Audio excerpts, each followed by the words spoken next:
Next atypical जो pneumonia है उसके अंदर अपन ने दो तो पहले से पढ़ रखे हैं।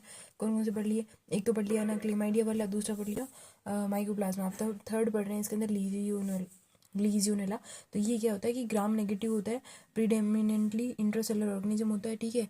और स्ट्रिक्ट एरोब है, उसके बाद डायरेक्टली स्ट्रिक्ट एरोब है, मोटाइल है, उसके बाद पार्शियली एसिड फास्ट होता है। उसके बाद में ये कहाँ पे दिखता है? एक्वेटिक बॉडीज के अंदर दिखता है। उसके बाद micro colony with in biofilm दिखता है। इसके बाद में अगर हम वायरलेस की बात करें तो टाइप 1 सर्वाइवल होता है, मोस्ट पैथोजेनिक होता है, और ना पैथोजेनिक डिफेक्टर जो होता है वो टाइप 4 सिक्रेशन सिस्टम होता है, ठीक है। इसके बाद है ना मोड ऑफ ट्रांसमिशन की बात करें तो इसके अंदर ना माइक्रो एस्पिरेशन होता है मोड ऑफ ट्रांसमिशन। उसके बाद रिस्क फैक्टर की बात करें तो पुअर CMI, सीक्रेट स्मोकिंग है, इम्यूनो सप्रेशन है, हेयर सेल ल्यूकेमिया है, तो उनके अंदर अपने देखने को मिलेगा। कल्चर की बात करें तो इसके अंदर ना बैकवाइक मीडियम जो होता है उसके अंदर कल्चर करवाएंगे तो buffered charcoal east extraction medium इसे बोलते हैं। ये इसका स्पेसिफिक मीडियम होता है जिसके अंदर अपन इसको कल्चर करवाते हैं। इसके बाद में स्टैनिंग की बात करें तो उसके अंदर अपन ग्राम स्टैनिंग करेंगे तो जो भी रेस्पिरेटरी सिक्रेशन है उसको अपन ले लेंगे, फिर उसमें देखेंगे अपने को पसल देखने को मिलेगी, न्यूट्रोफिल देखने को मिलेगी, और कोई ऑर्गेनिज्म देखने को नहीं मिलेगा। अब इसके क्लिनिकल फीचर्स की बात करें तो ये दो टाइप का होता है। जो पहले दो पढ़े हैं माइकोप्लाज्मा क्लेमाइडिया वो जो टोटली एटिपिकल होते हैं। बाकी इसके अंदर अपने को टिपिकल और एटिपिकल मिक्स पैटर्न देखने को मिलता है। तो टिपिकल जो होता है उसके अंदर हमें रैपिडिक प्रोग्रेसिव फीवर, कफ फीवर, हाई ग्रेड, उसके बाद बायलेटरल डेंस कंसोलिडेशन और ल्यूकोसाइटोसिस देखने को मिलेगी। एटिपिकल की बात करें तो इसके अंदर नॉन प्रोडक्टिव कफ दिखता है, जी सिम्टम में डायरिया दिखेगा, इसके अलावा हाइपोकैलेमिया दिखेगा, और इसके अलावा एलिवेटेड एलेक्ट्रिक मिलेगा, थ्रोम्बोसाइटोपेनिया देखने को मिलेगा, इसका ना हिमेचुरिया देखने को मिलेगा। और माइल्ड और सीवियर के बेसिस पे दो डिजीज में डिवाइड कर दिया, एक तो हो जाएगा पॉन्टिक फीवर और दूसरा हो जाएगा लीजियोनेला डिजीज, ठीक है। इसके अलावा अगर हम ट्रीटमेंट की बात करें तो इसमें अपन देते हैं एजिथ्रो, ड्रग ऑफ चॉइस होती है एजिथ्रो प्लस रिफाम्पिसिन ना और क्विनोल। इसके बाद में माइकोप्लाज्मा में ओनली एजिथ्रो ड्रग ऑफ चॉइस थी। इसके अलावा अगर हम डायग्नोसिस की बात करें तो डायग्नोसिस में एक तो होती है आपके पास draft diagnosis fluorescence antibody test, उसके बाद हाईली स्पेसिफिक होता है, उसके बाद यूरिन एंटीजन टेस्टिंग की भी हाईली स्पेसिफिक होता है, ठीक है। तो एक तो ये कर ले, दूसरे ये कर ले, उसके अंदर स्पूटम एस्पिरेशन भी कर सकते हैं जो कि आजकल नहीं करते हैं। तो ये all about this is all about Legionella atypical pneumonia होता है। लीजियोनेला की वजह से जो एटिपिकल न्यूमोनिया उसके बारे में, ठीक है। अब नेक्स्ट टॉपिक है इसके अंदर नेक्रोटाइजिंग न्यूमोनिया। नेक्रोटाइजिंग न्यूमोनिया की बात करें तो ये दो टाइप का हो सकता है। उसके बाद कॉजेज ऑफ है ना, तो नेक्रोटाइजिंग न्यूमोनिया है ना, तो लंग ऑब्सेस के कॉजेज क्या हो सकते हैं? पहली बात तो क्या है कि नेक्रोटाइजिंग न्यूमोनिया जो है वो आगे जाके लंग एब्सिस कोज कर सकता है, ठीक है। तो उसके अंदर अगर नेक्रोटाइजिंग न्यूमोनिया का कॉम्प्लिकेशन है लंग एब्सिस तो हो सकता है उसके अंदर कौन सा ऑर्गेनिज्म इन्वॉल्व है? स्ट्रेप्टोकोकस और क्लेब्सिला, ठीक है। दूसरा इसके अंदर क्या है कि अपन एस्पिरेशन न्यूमोनिया हो सकता है, मतलब लंग एब्सिस जो है वो एस्पिरेशन न्यूमोनिया की वजह से हो सकता है, ठीक है। कुछ एस्पायर्ड किया और उसके बाद में न्यूमोनिया हुआ और उसकी वजह से लंग एब्सिस हुई, ठीक है। तो ये इसमें क्या होता है अपने को जो सिम्टम्स होते हैं वो क्रॉनिक दिखते हैं। इसके अलावा जो ऑर्गेनिज्म होता है एनारोब होता है। इसके बाद में ना ये जो मोस्टली दिखता है अपने को पोस्टीरियर सेगमेंट की जो अपर लोब होती है, मतलब एंटीरियर पोस्टीरियर की भी अपर लोब में देखने को मिलेगा। इसके अलावा superior segment of lower lobe, posterior की तो अपर लोब और ना जो लोअर लोब है उसकी सुपीरियर सेगमेंट में देखने को मिलता है, ठीक है। तो ये दोनों जो है वो यहाँ पे लंग एब्सिस के कॉजेज है। लंग एब्सिस के कॉज एक तो न्यूमोनिया की कॉम्प्लिकेशन की वजह से कैसा हो रहा है और एस्पिरेशन न्यूमोनिया की वजह से कैसा हो रहा है, ये दोनों देख लिए, ठीक है। नेक्स्ट इसके अंदर अपने को पैथोजेनेसिस की बात करते हैं तो इसके अंदर अपने को सबसे पहले कंसोलिडेशन देखने को मिलेगा, सुप्रेशन देखने को मिलेगा। उसके बाद में वहाँ पे नेक्रोसिस हो जाएगा। नेक्रोसिस के बाद में जो एब्सिस बनी है वो रप्चर हो जाएगी। रप्चर होने के बाद में वो ड्रेन इनटू कहाँ ड्रेन कर जाएगी? जो ऊपर के ब्रोंकस वगैरह में ड्रेन कर जाएगी। तो पुरुलेंट उसकी वजह से क्या होगा? जो कफ आएगा उसके अंदर अपने को स्पूटम देखने को मिलेगा। उसके बाद abscess with air fluid level, ठीक है, ये अपन देख ही ली, है ना। तो कुल मिला के नीचे जो है कंसोलिडेशन सेपरेशन होगा। उसके बाद में ये जो रप्चर है एब्सिस जो है रप्चर होगी, फिर ऊपर आएगी, ऊपर आने के बाद में बाहर निकल जाएगा तो कफ के थ्रू बाहर निकलेगा। इसके बाद साइड जो होती है मोस्ट कॉमन इसके अंदर पोस्टीरियर सेगमेंट की राइट अपर लोब, ठीक है। इसके बाद में ना इसमें क्लिनिकल फीचर की बात करें तो पहले इसमें चिल्स और फीवर ही आएंगे। उसके बाद में क्या होगा कि जैसे वो मतलब एब्सिस जो है रप्चर हुई ब्रोंकस पे पहुंचे तो उसकी वजह से क्या होगा? कफ और पुरुलेंट स्पूटम पे आएगा। इसके बाद में एग्जामिनेशन की बात करें तो इसके अंदर अपने को टेकिपनिया है, इम्पेयर्ड परकशन, ये सब देखने को मिलेगा। इसके अलावा कॉमन सी बात है ये तो होगा ही, सांस लेने में दिक्कत आएगी। इसके बाद कैविटी रिलेटेड ब्रोंकियल ब्रीदिंग होगी, ठीक है, क्योंकि वहाँ पे स्पूटम वगैरह है तो ब्रोंकियल ब्रीदिंग होगी। इसके बाद क्लबिंग देखने को मिलेगा। अगर क्रोनिक एब्सिस है ना तो उसमें अपने को क्लबिंग देखने को मिलेगा। मतलब कुल मिला के टेकिपनिया होगा, ब्रोंकियल ब्रीदिंग होगी और अगर क्लबिंग होगा अगर क्रोनिक एब्सिस है तो। उसके बाद क्लिनिकल में अपन डायग्नोसिस की बात करें तो सबसे पहले मैनेजमेंट है ना, तो न्यूमोनिया विथ पुअर रिस्पॉन्स, अगर रिस्पॉन्स ढंग का नहीं आ रहा है तो पहली बात तो क्या होगा कि अगर एब्सिस है ना तो एब्सिस में क्या होगा कि अगर क्लिनिकली देखेंगे तो सबसे पहले अपन मैनेजमेंट करेंगे तो न्यूमोनिया में एंटीबायोटिक देंगे तो उससे कुछ आराम आएगा नहीं। 2-3 दिन बाद में देखेंगे कि वहाँ से क्या होगा, उसमें पस आने लगेगा, पस नहीं सॉरी कफ के साथ स्पूटम आने लगेगा। कफ का स्पूटम आ रहा है इसका मतलब अपन समझ गए कि पहले वहाँ पे न्यूमोनिया होगा फिर वहाँ से लंग एब्सिस बनी होगी, वो ब्रोंकस में पहुंची होगी, उसके बाद में स्पोटम आ रहा है, तो इसका मतलब ये क्या है, लंग एब्सिस है। ठीक है, नॉर्मली न्यूमोनिया होता है तो वो ट्रीट हो जाता। ठीक है, एंटीबायोटिक से। इसके बाद चेस्ट एक्सरे और सीटी करेंगे तो उसमें अपने को एयर फ्लूइड लेवल देखने को मिलेंगे। ठीक है, जैसे इसके अंदर एयर फ्लूइड लेवल ये दिख ही रहा है। ठीक है, इसके अलावा इसमें भी एयर फ्लूइड लेवल देखने को मिलेंगे, ये देखो अलग अलग एयर फ्लूइड लेवल है। ठीक है, इसके अलावा अपने को जैसे जीजीओ कैसा दिखता है वो देख लिया। इसके अलावा डायरेक्टली प्लूरल इफ्यूजन कैसा दिखता है वो भी देख लिया, एक तरफ से पूरा है। ठीक है, उसके बाद में ना थिक वॉल्ड कैविटी कैसी दिखती है, ये देखो थिक वॉल्ड कैविटी है। इसके अलावा इसके अंदर अपने को ये अलग अलग एयर फ्लूइड लेवल है, ये देखो है ना, सीटी के अंदर अलग अलग एयर फ्लूइड लेवल दिख रहे हैं अपने को। कंसोलिडेशन भी है, अलग अलग एयर फ्लूइड लेवल भी है। अगर हम कॉम्प्लिकेशन की बात करें तो पस की लंग एब्सिस की क्या होगा, एक तो मेटास्टेसिक इन्फेक्शन मतलब वहाँ से कहीं और चला जाएगा, इसके बाद पायोन्यूमोथोरेक्स हो जाएगा। ठीक है, इसके अलावा ब्रोंकियल फिस्टुला मतलब एक तो वहाँ पे पस भर जाएगी, दूसरे के ब्रोंकियल फिस्टुला मतलब ऊपर तक पहुँच जाएगा, फिस्टुला बन जाएगी। और क्या होगा, सेकेंडरी अमाइलोडोसिस हो जाएगा। अमाइलोडोसिस जो है वो और कौन सी कंडीशन में देखने को मिलता है, टीबी है, ब्रोंकाइटिस है और लंग एब्सिस, तीनों में देखने को मिलता है। ठीक है, इसके अलावा इसके डीडी क्या हो सकते हैं लंग एब्सिस से, उसके है ना टीबी, टीबी में भी वही कफ स्पोटम वगैरह दिखता है, इसलिए मैलिग्नेंसी भी हो सकती है, वहाँ पे कोई मैलिग्नेंट ट्यूमर वूमर हो तो उसकी वजह से, नोकार्डी की वजह से भी ऐसे सिम्टम आते हैं। इसके अलावा एक्टिनोमाइसिटिस, ये सारे उसके क्या हो सकते हैं, डीडी हो सकता है। ट्रीटमेंट की बात करें तो सबसे पहले अपन एंटीबायोटिक और पोस्टोरल ड्रेनेज करेंगे। इसमें अपन क्या देंगे, अपन वैंकोमाइसिन, पिप्टाजोल, क्लिंडामाइसिन। ठीक है, उसके बाद 6 से 8 वीक की थेरेपी होती है। अगर सही नहीं आया मतलब पहले ड्रेन किया, फिर वैंकोमाइसिन, पिप्टाजोल और क्लिंडामाइसिन 6 से 8 वीक, उसके बाद रिस्पॉन्स आ गया, फीवर जो होती है वो 7 से 10 दिन में रिवर हो जाती है। ठीक है, अगर नहीं हुई है तो मतलब कि ओमडीआर ऑर्गेनिज्म मल्टी ड्रग रेजिस्टेंट है, मतलब तीनों से रेस्पॉन्स नहीं आ रहा तो मतलब कॉमन सी बात है मल्टी ड्रग रेजिस्टेंट है। ठीक है, तो ये हो गया इसके अंदर सारा का सारा अपने को लंग एब्सिस के बारे में पढ़ लिया। ठीक है, नेक्रोटाइजिंग निमोनिया जो है उसको अपन ने पढ़ा है, लंग एब्सिस। ठीक है, नेक्स्ट इसके बाद में अपन पढ़ रहे हैं ये निमोनिया इन इम्यूनो कॉम्प्रोमाइज में निमोनिया की बात करते हैं। इम्यूनो कॉम्प्रोमाइज में निमोनिया कब होगा, जैसे कि मतलब कब देखने को मिलेगा, एक तो सीवियरली इम्यूनो कॉम्प्रोमाइज है, जैसे कि हमें न्यूट्रोपिनिया न्यूट्रोफिल कम है। दूसरा पोस्ट ट्रांसप्लांट जो पेशेंट है, जैसे कि बोन मेरो रेनल प्लास्टमेंट के हो, उसके बाद हाई डोज स्टेरॉइड ले ली किसी ने, उसमें देखने को मिलेगा। इसके अलावा क्या है, इसमें ऑर्गेनिज्म क्या क्या हो सकते हैं, ऑर्गेनिज्म मेनली जो एमडीआर नेगेटिव एस्परजिलोसिस हो जाएगा, नोकार्डियो हो जाएगा, न्यूमोसिस्टिस जेरेवेसिस हो जाएगा। लंग में तो ये तीन ही देखने को मिलते हैं। इसके अलावा अपने को टॉक्सोप्लाज्मा, साइटोमेगालोवायरस और कैंडिडा देखने को मिलेगा। ठीक है, इसके बाद में ये ऑर्गेनिज्म हो गए। अब है ना मतलब इन्फेक्शन पोस्ट रीनल ट्रांसप्लांट जो पेशेंट है उसमें इन्फेक्शन की बात करते हैं। तो पोस्ट रीनल ट्रांसप्लांट में इन्फेक्शन जो है वो मतलब लेस देन 1 मंथ के जो होते हैं, मतलब रीनल जैसे किडनी ट्रांसप्लांट कर दी, अब उसमें क्या इन्फेक्शन जो है वो किन किन वजह से हुआ है, 1 महीने के अंदर हुआ है तो किस वजह से, 1 से 6 महीने के अंदर या फिर 6 महीने से ज़्यादा में। तो अगर 1 महीने के अंदर हुआ है तो हो सकता है जो वुंड है वहाँ पे उनमें इन्फेक्शन हो गया हो। इसके अलावा क्या होगा, वहाँ पे जो कैथेटर है उसमें कैथेटर साइड इन्फेक्शन हो गया हो। इसके अलावा वुंड में हो गया, कैथेटर में हो गया, ड्रेनेज साइड इन्फेक्शन हो गया, मतलब वुंड पे है कैथेटर में और ड्रेनेज साइड में इन्फेक्शन हो गया, यूटीआई हो गया, उसको हर्पीज हो रखा हो, है ना। तो ये हो जाएगा लेस देन 1 मंथ में। 1 से 6 महीने के 1 से 6 महीने में क्या होगा कि मतलब भाई पहले तो कुछ नहीं था लेकिन बाद में उसको क्या हो गया, अपॉर्चुनिस्टिक इन्फेक्शन हो गया, जैसे कि सीएमवी हो गया, न्यूमोसिस्टिस जेरेविस हो जाएगा, लीजियोनेला हो जाएगा, लिस्टीरिया हो जाएगा, हेपेटाइटिस बी और सी हो जाएगा। उसके अंदर 6 महीने से ज़्यादा जो बच्चे हैं उसके अंदर अपने को ड्रग इंड्यूस न्यूट्रोपेनिया होगा। ठीक है, जैसे अपने कोई ड्रग ले ली उसकी वजह से हो गया, जैसे कैल्शियम इनहिबिटर, साइक्लोस्पोरिन वगैरह या माइक्लोफेंटोलेट फिटल, इनकी वजह से। तो इनकी वजह से क्या होगा, अल्टीमेटली जो सीएमआई होती है वो इनकी डिक्रीज हो जाएगी, जिसकी वजह से अपने को बीके पाइलोमा वायरस या फिर नोकार्डियस का इन्फेक्शन हो जाएगा। ठीक है, तो ये तीनों जो चीज़ें थी वो तो थी मतलब पोस्ट रीनल ट्रांसप्लांट की। अगर पोस्ट बोन मेरो ट्रांसप्लांट में वही बात है कि अगर 1 महीने से कम में हो रहा है तो, और 1 से 4 महीने में हो रहा है तो, 1 महीने से कम में हो रहा है तो उसके अंदर तो अपने ग्राम नेगेटिव बैक्टीरिया एस्परजिलोसिस का इन्फेक्शन होता है।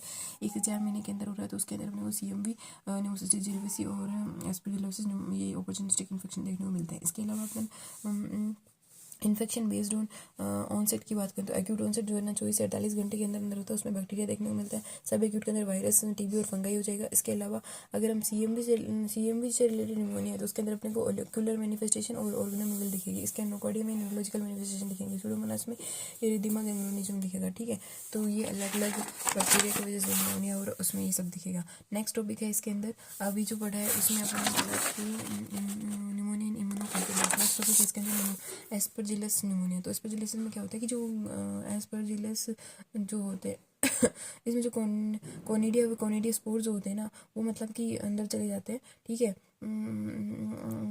रीज टिश्यू अंदर चल जाएंगे, उसके बाद में क्या होगा, फोम इनवेजिव फिलामेंट बना लेंगे, ठीक है। हाइफी मतलब कुल मिला के अंदर चल जाएंगे, इनवेजिव फिलामेंट बना लेंगे। इसके अलावा इसके रिस्क फैक्टर की बात करें तो न्यूट्रोपिनिया है रिस्क फैक्टर, ठीक है। इसके बाद में ना अगर हम सीटी की बात करें तो उसमें अपन को होलोसाइन होता है। होलोसाइन क्या होता है, कंसोलिडेशन के चारों ओर जीजू दिख रहा है तो उसको बोलते हैं होलोसाइन। एयर क्रिसेंट साइन भी देखने को मतलब कुल मिला के यहाँ इसमें कैंडिडा कैंडिडोस्पोर जो हाइफी भी होता है, सेप्टेड हाइफी होता है जो कि अंदर चल जाते हैं, उसकी वजह से निमोनिया होता है। इसमें अपने को होलोसाइन कंसोलिडेशन के बाद जीजू वो दिखेगा, दूसरा एयर क्रिसेंट साइन देखने को मिलेगा। ये जो है एयर क्रिसेंट साइन देखने को मिल रहा है मतलब रिकवरी को इंडिकेट कर रहा है, ठीक है। इसके बाद क्रिसेंट एंड कंसोलिडेशन है ना, तो कुल मिला के यहाँ पे एयर क्रिसेंट साइन देखने को मिल रहा है, ये देखो है ना। तो ये जो है एयर क्रिसेंट साइन जो है वो रिकवरी को इंडिकेट कर रहा है। नेक्स्ट है इसके अंदर ना और क्या है, हाँ एक होता है रिवर्स, ये तो पढ़ा था अपने होलोसाइन। दूसरा रिवर्स होलोसाइन, ये क्या होता है, इसमें होता है उल्टा जस्ट है ना, जीजीओ के बाहर कंसोलिडेशन होता है। और ये स्कोप में देखने को मिला था अपने को क्रिप्टोजेनिक ऑर्गेनाइजिंग न्यूमोनिया, ठीक है। इसके अलावा अपन को मॉन्ड साइन जो है एक्सरे में दिखने का, इसमें क्या होता है, फंगल बोल के चारों चारों क्या होता है, 8% साइन देखने को मिलता है, ठीक है। और ये पोजीशन के साथ मूव करता है। और जो ओल्ड केसेस होते हैं ना टीबी, उनमें भी ये देखने को मिलता है मॉन्ड साइन, ठीक है। इसके अलावा इसके फीचर्स क्या क्या होंगे, फीवर होगा, हिमोप्टाइसिस होगा और क्लोराइटिक चेस्ट पेन होगा, ठीक है। साथ में इसमें अपने को साइनस इन्फेक्शन देखने को मिल सकता है, सीएनएस इन्फेक्शन देखने को मिल सकता है। इसके अलावा angioinvasive plus haemorrhagic infarction देखने को मिल सकता है। अब डायग्नोसिस की बात करें, डायग्नोसिस में कुछ भी नहीं है। इसके अंदर अपने को बाल जो है वो डाइकोमेटस ब्रांचिंग सेप्टेड हाइफी कॉमन सी बात है। इसके अलावा वीडियो असिस्टेड थोरिकोस्कोपिक सर्जरी, तो उसमें पहली बात तो क्या करेंगे, अपन बाल करेंगे तो अपने को ये सेप्टेड हाइफी दिखेगी। दूसरा अपन ने वीडियो सर्जरी से अपन ना मतलब जो नोड्यूल्स है उनकी बायोप्सी ले लेंगे। तीसरा इसके अंदर क्या है कि अपन ये जो है ना ग्लेक्टोमाइनिन टेस्ट है, ग्लेक्टोमाइनिन टेस्ट करते हैं जो कि इसके लिए स्पेसिफिक होता है, ठीक है। और एस्परजिलोसिस के लिए तीन जो है इसके अंदर बीटा डी ग्लूकोन टेस्ट होता है, वो पॉजिटिव होता है म्यूकर के लिए, क्रेप्टोकोकस के लिए, कैंडिडा के लिए, एस्परजिलोसिस और न्यूमोसिस्टिस के लिए। तो कुल मिला के बाल कर सकते हैं, सेप्टर है भी दिखेगा उसका। ये वीडियो असिस्टेड थोरोकोस्कोपिक सर्जरी करेंगे उसमें अपने को नोड्यूल्स बायोप्सी कर लेंगे नोड्यूल की। इसके अलावा ग्लेक्टोमाइनिन टेस्ट कर लेंगे इन्वेजिव एस्परजिलोसिस के लिए, बीटा ग्लूकोन टेस्ट करेंगे, ठीक है। ये पॉजिटिव आएगा इन सब चीज़ों के लिए, ठीक है। नेक्स्ट इसके बाद ट्रीटमेंट की बात करें तो ट्रीटमेंट इसमें कॉमन सी बात है, वेरिको ट्रीटमेंट होता है इसका वेरिकोनाजोल, ठीक है। वेरिकोनाजोल और लाइपोसोमल एम्फोटेरिसिन बी, ये इसका ट्रीटमेंट हो जाएगा, ठीक है। इसमें से ड्रग ऑफ चॉइस होती है वेरिकोनाजोल, ठीक है।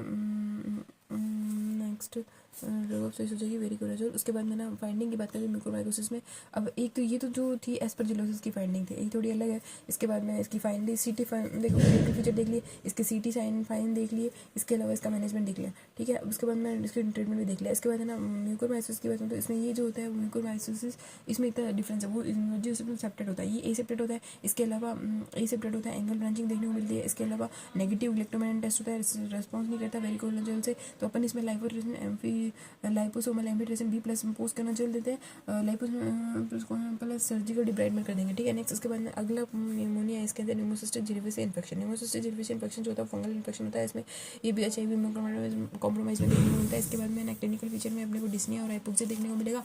2-3 दिन के बाद में इस पर फीवर और कफ हो जाएगा, ठीक है। इसके बाद में 2-3 दिन के बाद में इसमें फीवर और कफ देखने को मिलेगा।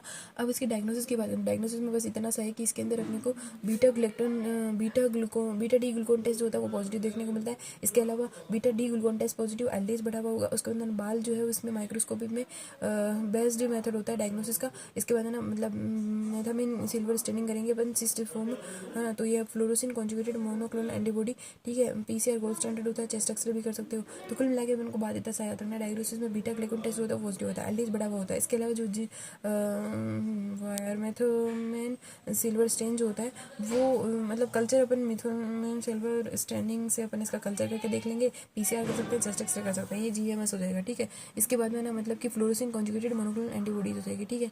तो कुल मिला के बात ये है कि diffuse infiltrate at perihilar region, ठीक है। नेक्स्ट इसके बाद diffuse infiltrate at perihilar region, common सी बात है ना। तो क्या क्या चीज़ देखने को मिलेगी इसके अंदर अपने को, एक तो हो जाएगा कि जो beta 1,3 beta D glucan test वो पॉजिटिव आएगा, इसको एल्डेज बढ़ा हुआ मिलेगा। और बाल में अपने को जो इसका कल्चर करेंगे अपन मेथामोन सिल्वर स्टेन से, ठीक है। और कुल मिला के पीसीआर जो इसका गोल्ड स्टैंडर्ड होता है, बाकी अपन चेस्ट एक्सरे भी कर सकते हैं इसका, ठीक है। उसके बाद मैंने अपने को डिफ्यूज इन्फिल्ट्रेट दिखने को मिलेंगे पेरीहेलर रीजन पे, ठीक है। कैविटी न्यूमोथोरेक्स और न्यूमोटोसिल देखने को मिलेगा, ठीक है। इसके बाद में अपन बात करें मोस्ट कॉमन मोस्ट कॉमन जो है वो फंगल न्यूमोनिया ऑपर्चुनिस्टिक। अच्छा, अब ये सारा तो अपने इसका डायग्नोसिस देख लिया, ठीक है। और मोस्ट कॉमनली जो है वो ये क्या पढ़ रहे हैं अपन, टॉपिक का नाम क्या है, न्यूमोसिस जिरहवासिस इन्फेक्शन है ना। तो मोस्ट कॉमनली अपन ने को ये इन्फेक्शन जो है वो फंगल न्यूमोनिया में opportunistic infection, causes of pneumonia, causes of pleural effusion, है ना। तो ये सारे के सारे HIV केस है, इसको छोड़ो, ये इंपॉर्टेंट टॉपिक नहीं है। बट कुल मिला के बात इतना सा है कि अपन को इसका होता किसकी वजह से ये देख लिया, इसके बाद क्लिनिकल फीचर देख ली, इसके बाद मैंने इसका डायग्नोसिस देख लिया, ठीक है।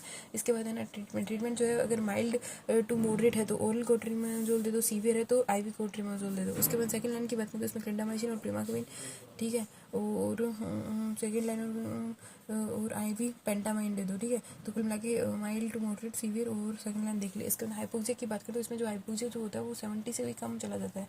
और बाकी अपन हाइपोक्सिया 70 से कम चला जाता है, स्टेरॉइड दे दो। प्रोफाइलिसिस के लिए वही कोट्रिमाजोल, डेप्सोन और एटोविनन दे दो, ठीक है। तो कुल मिला के ये सारी चीज़ें इसमें आ जाती है। ये है न्यूमोसिस्टिक जो है वो न्यूमोसिस्टिक जिरहवासिका इन्फेक्शन है उसका। तो कुल मिला के अपन ने पढ़ा कि इसके अंदर कुछ भी नहीं पढ़ा। एक तो होता क्या ये देख लिया, इसके बाद ना मतलब हाइपोक्सिया, डिस्निया, हाइपोक्सिया, ये सब चीज़ें देखने को मिलेगी। इसके बाद डायग्नोसिस देख लिया इसका, इसके बाद में अपन ने इसमें डायग्नोसिस के बाद में ट्रीटमेंट देख लिया, ट्रीटमेंट के बाद में प्रोफाइलेक्सिस भी देख लिया, ठीक है। अब नेक्स्ट इसके अंदर नोकार्डिया इन्फेक्शन। नोकार्डिया जो है वो मतलब कि एस्टेरॉइड है ना, माइक्रो, इसमें इसका फीचर क्या होता है, ये ग्राम पॉजिटिव फिलामेंटस फंगाई है, ठीक है। तो ग्राम पॉजिटिव फिलामेंटस फंगाई है, एरोबिक होता है, एसिड फास्ट होता है और मतलब